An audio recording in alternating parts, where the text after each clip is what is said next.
Don't you always hate that crap? Anytime you start up a guild war and then somebody else is already, like, hitting it at the same time. And of course, this isn't even an issue, because even if they win both of their fights, well, there's enough, like, points there that it'll be fine. None of us are going to get screwed by it. But hey, whatever. So hey, welcome to another oh so wonderful guild war, and basically for this fight right here, we're doing a Choux, Mercedes, and Lua comp. So basically, they just didn't throw Senya in here. So the only other like issue is you're going to be dealing with Mercedes, and with Mercedes, there's just damage, but it's not really an issue. I attempt to go through this pretty much thinking that the Mercedes was going to be the biggest issue and also probably the easiest thing to kill twice. So that's why I go for her first before I go ahead and just hit auto, because in case any of you are not aware, this is my new team that I'm using for any and all Lua Choux or Lua Senya, any kind of Lua teams in general. This is what I'm going to be using against it now, because the way in which I've got this all set up, I have Shadow Knight, Pyllis, Roana, and Christy over here. Christy has about 200 ER that's on her kit. That 200 ER, 100 of that goes into Pyllis, and Pyllis is going to be the main target for just about everything that is ever going to happen in this fight. And Pyllis is never going to be hit with any debuffs ever. And if I ever do get hit with a debuff on Pyllis, quite frankly, you deserved to get that debuff. Unless you just so happen to have a lot of ignore effectiveness, ignore effect resist mechanics, which honestly is still probably the stupidest mechanic that has ever been devised. Thank you, Rim. Good old ReZero collab, just the gift that keeps on giving, considering it was a collab that literally feels like it was a gift because of how little effort there was in it. But, anyway, so yeah, the thing that is so beautiful about this team is really just because everything goes in the Shadow Knight. Shadow Knight's not going to be hit by any debuffs, period. Roana's there. Roana is doing all of the healing based off of any and all counterattacks that may happen. If Lua hits with the S3, oh, it hits Roana, okay, whoop-de hell, or whoop-de shit, I don't really care. It's not going to affect her in the slightest, because I don't need to use S3. S3 is mainly for barriers and for like that little bit of heal burst, but yeah, it's really not that important. The big heals that you get off of Roana are really anytime like somebody hits into you with counterattacks or additional attacks, because it's like an additional 1,000 like every time it happens, and that just adds up astronomically over the course of any fight. Like, if you actually check any of your combat history anytime you use Roana, and you actually see how much she heals, the bar is astronomical. It's practically hilarious. Well, it's not practically hilarious. It's dumb. We'll just say that. And with that, hey, that team was effortless. Okay, now everybody please watch this fight closely. This is quite possibly one of the most fucked Ran fights I have ever experienced. RNL has already happened. 15% just hit Edward twice. RNL just procced again, and then Adin goes and then hits Edward. At this point, I'm basically like, okay, what the fuck just happened? I had to stop, and I was audibly screaming during this whole segment. I had no idea what the hell that even was. But basically, yeah, that was just a whole bunch of RNG saying, nah, go fuck yourself. 15% is here to stay forever and ever. Speaking of 15% here to stay forever and ever, it also didn't work on the Senya. I didn't strip shit. So, okay, what was the general idea of like what I was trying to do aside from all of this crazy RNG fuckery? So here's the team comp. We have Unbound Knight, Arowell, and Momo there. They are there strictly for the sake of healing and for damage mitigation. and like damage sharing. That's what Unbound Knight Arowell's there for. And Ed is there to tank everything that the Ran does, just in case that Ran might have been on damage, as well as I have no darks on the team, so Adin can go into about anybody and she won't do really, really ridiculous damage. Like even this, yeah, that only did like what, 2-something K on the Arowell. Not a big deal. So the whole team here is primed to pretty much just fight this team. I don't really care about what I'm fighting. Like, there's a lot of disrespect, pretty much, in my own draft going up against this. It's just the RNG was insane, and the RNG ain't done yet, because Ran is going to keep going. I think here he finally gets a debuff on Edward, which is just so baffling that it took this long for him to get something to land. But okay, fun. And we also just straight up never crit this Senya, but hey, well, okay, there's a crit right there, but she ends up doing a lot of anti-crit, like she's supposed to do. You know, that thing that never happens on your side, but always happens for the right side on Guild War, just because our lives suck. But yeah, that was basically this whole fight. It's actually all completely over at this point, because the Senya isn't too much of a threat. She didn't do a whole lot of damage with her S3. She doesn't do a lot of damage with her counters. She's going to die right here. So, yeah, threat's gone. And now all we have left is Ran, and this is just a speedster. Like, this Ran doesn't have any actual power behind him. And hey, what could happen here? Another fucking 15%, and another RNL. So, you guys want to keep defending, like, these dumbass mechanics? Like, seriously, do you want to defend 15% and RNL any more than you've already seen now? RNL is one of the stupidest artifacts I think I have ever experienced in this game, period. I can't think of anything else that has, like, made me rage or, like, left me as flabbergasted as RNL has. I remember distinctly seeing one arena match where a Sid with RNL went in, and the left side didn't even get a chance to do anything. And they lost on turn 1. I really wish I could pull that fight, but yeah, I definitely don't have it. This was like from 3 years ago. But yeah, that was that fight. Sadly, I don't think anything else in this entire Guild War is going to even remotely top that fight. So, here's another one of my fights against the Senya Choux comp. Now, this one is strictly to prove a point. I go into this, and I auto, and I completely just leave the entire thing alone. I S3 into Senya, and then I tap Senya just so it hits her, and then I pretty much walk away from the screen. I let this play. Now, if you're going to do that, this will work. But I would highly suggest one thing in particular that you do if you're going to utilize a strategy like this. And hey, keep in mind, this will work. But if you want to like have a little bit of safety in you doing it, and you want to feel like better about it, don't target into Senya, target into Choux. Choux is the actual threat. Because Senya doesn't really do a lot of crazy damage. She's not going to be CCing anybody either, because if she hits Christy, okay, whoop-de-shit. She doesn't cleanse, she's going to hit into the counter, you're just going to get more heals. And if she hits Roana, my Roana doesn't have a lot of effect resist, okay, yeah, once again, whoop-de-shit. I'm just going to heal more. But you don't want, like, Pyllis to hit into the Senya to strip the counterattack, because that's just another source of healing. So the only real thing that you should do, in all honesty, is just target the Choux. So if you target the Choux first, you will just do all of the dogpiling on Choux, and then you really have nothing to worry about. And once again, this was just my attempt. I'm really feeling out the Christy, Shadow Knight Pyllis, and Roana comp. I don't see a lot of people talk about this comp or do this comp. I don't know if I'm either late to the party or if I'm first in it, but I would assume I'm late. It has to be that. But yeah, it's just an extremely safe, very, very effective comp. Now, one thing in particular I'm going to go ahead and I'm just going to let you guys know ahead of time. There is a little bit of editing in this, because we're going to go from like 74 turns remaining to like 50 turns remaining.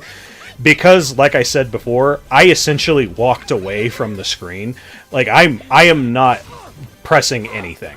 So, the reason why this takes so astronomically long is because I have not listed a target to hit. So that means Shadow Knight Pyllis is only going into Conqueror Lilias, and my greens are only going into Choux. So this just makes it take extra long.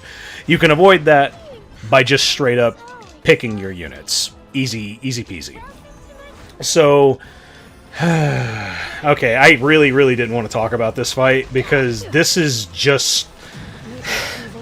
Okay, I guess I'll just say it. I've been talking a lot of cash money shit about Crimson Seed right before it gets nerfed. And of course, this is Wednesday, the night right before Crimson Seed is nerfed, and pretty much when I don't think anyone's going to use Crimson Seed ever again. And lo and behold, this is a Crimson Seed A Ravi, and this Crimson Seed A Ravi utterly demolishes me. So, there's your spoiler right there. We're going to lose.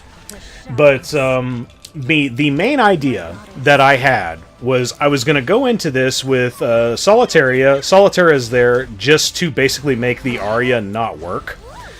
And then the other option was like, oh yeah, I just need another DPS, and I was going to use Arowell, because I was trying to use Arowell in every single fight. I was trying to make this into like an Arowell video. But the big thing here is Landy was honestly just not a good pick. I was hoping that Landy would be able to just absolutely smash through and just utterly wreck the team. But, hey, just like it's 2018 or whatever, we just got walled by A Ravi. So, yeah, what's actually going on? So, Solitaria is really doing her job, and she's being in a really oppressive unit. And we're about to kill Aria over here. And so, like, Aria's just straight up a dead unit, not able to do anything. Because she can't gain focus, she can't do any real attacks, she just can't do anything. Aria's very rip. And Landy is actually doing a fair amount of damage. But it is not enough damage to really smash through on this A Ravi, because this feels like it's probably an older A Ravi from back in the day when I think every single person was running Crimson Seed and counter. Because I think like this A Ravi has like 24k HP, so like probably not running a lot of speed either. It's just probably counter stats and lots of HP and just like a little bit of little crit damage, you know, normal stuff like that. It's typical like A Ravi stuff. But like my biggest issue that I had was I brought Landy, and my Landy is really not as good as I thought she was. Like, yeah, she's got like a decent gear score, but like her crit damage is just nowhere near like enough to really be a threat.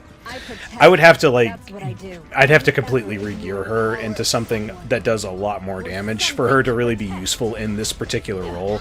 I could have very easily just brought either Alencia or Zahhak, and either of those units would have absolutely decimated this team. Just just no cap, as they would say. Basically, yeah, because what would Alencia do? Alencia would cripple the Apocalypse Ravi. Apocalypse Ravi would be able to do no damage, and you would eventually kill her too.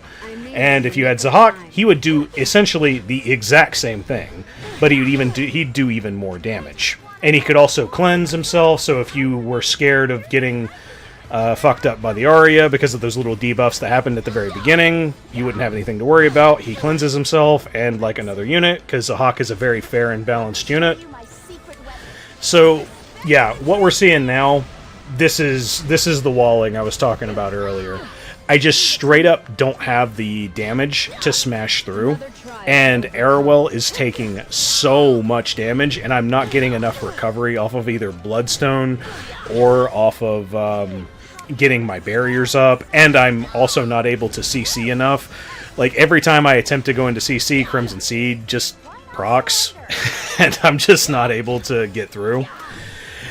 And, like, it's every little bit. I'm trying my hardest to try and survive just so I can get, like, that one little bit of CC in, that one more little bit of damage. But Crimson Seed keeps proccing at all the right moments, and then Counter is also proccing as well.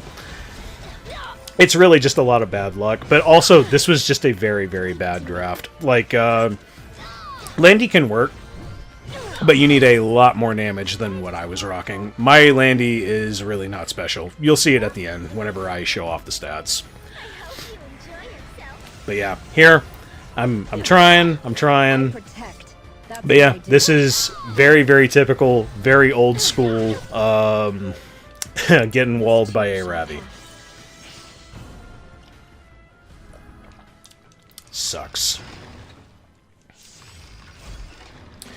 So, after that very, very mid and very, very terrible performance, let's actually do something that will utterly nuke some units. And what we do is what I always do into Conqueror Lilias. I usually bring Senji. Senji is never going to get touched by the Conqueror Lilias. Then I'm going to go with S3. Hey, looky there, Zahhak is primed and ready to kill. Now, luckily, even though that Mercedes had defense buff from the artifact that's Conqueror Lilias was using, which it's really unlucky when that happens, I still had just enough damage to go ahead and kill that Mercedes. If that person wanted to be more annoying, he would probably have a counter and really, really high defense Mercedes, and I would possibly run the risk of getting killed here just due to Magic for Friends fuckery. That doesn't happen, so we have nothing to worry about. And I spread out my damage just a little bit here, just to speed things up a little bit. So yeah, Rimuru's dead, and now we can just S2 into Conqueror Lilias, and hey, looky there, round 1 is done. On to round 2. Now, remember when I was saying a Ravi counters? This is a very, very good example of that. Alencia goes in and utterly decimates a Ravi in a matter of seconds. So what we're fighting here is we're fighting Belian, a Ravi, and Spector Tenebria. And like I said, I wanted to try and use Arowell for as much as I possibly could. And I think this is also an injury Belian. Yes it is. So yeah, that's an injury Belian. And I just decide to go into the Belian and try to pretty much like CC her as much as possible to get no attacks to happen. And, like, yeah, that's 1 attack. That is 2 attacks, and she's already below, like, half health. Which is really funny, because my Alencia is not even really prepped for damage. You know, that is just the power of pin set. That is the power of having... You know what, I'm actually going to look. I don't remember how much HP mine has. So, yeah, 25k HP, and not even very much crit damage. It's just, that's like the power of HP scaling... And it just goes in. I absolutely love it. So, remember when I was talking about a Ravi gonna get absolutely fucked? Yeah, it's about to happen right here. So this is 1 attack. And hey, look, Crimson Seed again. She's just lost like half of her damage. So yeah, just because of that alone, I really have nothing to worry about. Even if the Spectenny starts to really pop off and actually kill my Arowell, I still really don't have anything to worry about. It's not an issue. And I've talked about this before in the past, and I don't know, I seem to be getting a lot of new people watching my videos, and I greatly appreciate a lot of the new people coming in, so I'll talk about this here. There is actually a reason why my formation is different here. Like, you see how Arowell's in the back? There is a reason for that. It's because Roana is on the team, and if you did not know, if everybody is actually rocking the same percentage of health, if Roana goes in with her S1, and you happen to also have Celestine, it will always hit the back row first. So that's one like particular strategy you can always utilize if you ever want like absolute protection of one unit and you have Roana on the field. Always keep in mind of your back row, at least if you're utilizing Roana strategies, because the barriers, if you can control where the barrier goes, it's an incredibly valuable piece of tech to have. And that said, that's the Guild War. So, like I said, this was from Wednesday. So yeah, that was yesterday. My Wednesdays are utter hell. So I have a very, very hard time putting up those kind of videos. But so yeah, I haven't really had a chance to really play with ML Bologna yet. The skin for Charlotte finally came out. And I don't know, I've heard a lot of people already being a little bit upset with the skin. It's like, I don't know, it's alright. And it's not as bad as I thought it was going to be when it comes to the voice lines. It's still not good, because if you check the voice lines in comparison to original LQC and the LQC skin, they are noticeably lower. So, like, yeah, if you listen to the original audio for it, they're loud, you can hear them very well, they're clear, but if you check the LQC skin audio lines, they are all quieter. Every single one of them. I do not know who is currently in charge of audio mixing or whatever at SG, but hey, yo, senpai, step your game up. I've been noticing a lot of issues on the audio mixing portion of the game, and it's honestly starting to really piss me off with the sheer amount of inconsistency that you have been showing. But hey, that is the Guild War. I hope you guys had a wonderful day. If you like my content, please hit a like. If you want to see more of my content, please subscribe. I try to put up at least 3 videos a week. I hope you have a wonderful rest of your day. Thanks. Later.